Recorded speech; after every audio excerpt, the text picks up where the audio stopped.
حضرت عمر دن کو تخت حکومت پہ بیٹھتے تھے اور ان کا تخت کو سونے زبرجد کا نہیں تھا، مسجد نبوی کی چٹائی تھی، اور سارا دن وہاں بیٹھ کے لوگوں کی باتیں سنتے، اور جب رات کے اندھیرے گہرے ہوتے عمر بھیس بدل کے مدینے کی گلیوں کا گشت کرتے۔ کہا تمہارے گھر سے دھواں نکل رہا ہے اور بچے رو رہے ہیں، ان کو کھانا کیوں نہیں دیتی؟ کہنے لگی عمر کی جان کو رو رہی۔ عمر کے پاؤں تلے سے زمین نکل گئی۔ کہا کیا ہوا؟ کہا 3 دن سے ہمارے ہاں کھانے کے لیے کچھ نہیں ہے، روزانہ بچے روتے ہیں اور میں ہنڈیا کے اندر پتھر ڈال کر کے نیچے سے آگ ڈالتی رہتی ہوں کہ بچے انتظار کر کر کے سو جائیں گے، کم بخت سو بھی نہیں رہے، اور وہ پتھر پکیں گے بھی کیا، اور میں عمر کی جان کو رو رہی ہوں۔ حضرت عمر کا کلیجہ دہلنے لگا، فوراً پلٹے، واپس بیت المال میں آئے، گھی کا ایک کنستر لیا، آٹے کی بوری لی، مرچ مسالہ جات بہت کچھ اٹھایا، اپنے کندھے پہ رکھا، بوری اپنی کمر پہ لا دی۔ عمر بیت المال سے نکلے تو آپ کے خادم اسلم نے دیکھ لیا، آگے بڑھا، کہا میرے آقا میں اٹھاتا ہوں۔ عمر کی آنکھوں میں آنسو ہے۔ کہا اسلم قیامت کے دن میرا بوجھ اٹھا لو گے؟ کہا قیامت کے دن تو اپنا اپنا بوجھ اٹھانا پڑے گا۔ کہا عمر کو آج اپنا ہی اٹھانے دو۔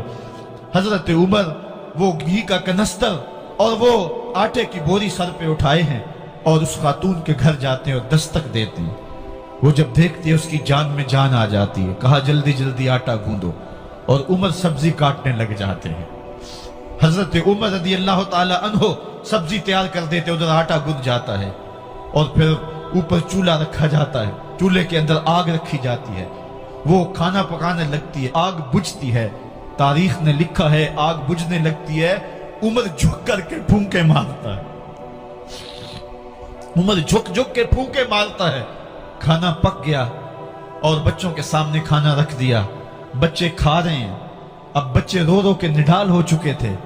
حضرت عمر اپنے ہاتھوں کو اور اپنے گھٹنوں کو اور اپنے پاؤں کو زمین پہ لگا کے، جس طرح بکری کا بچہ چلتا ہے، ویڑے کے اندر کبھی ادھر چلتے ہیں کبھی ادھر چلتے ہیں، تاکہ بچے مجھے دیکھ کے خوش ہوں اور دل میں کہتے عمر جتنا رلایا ہے اب اتنا ہنسانا بھی پڑے گا۔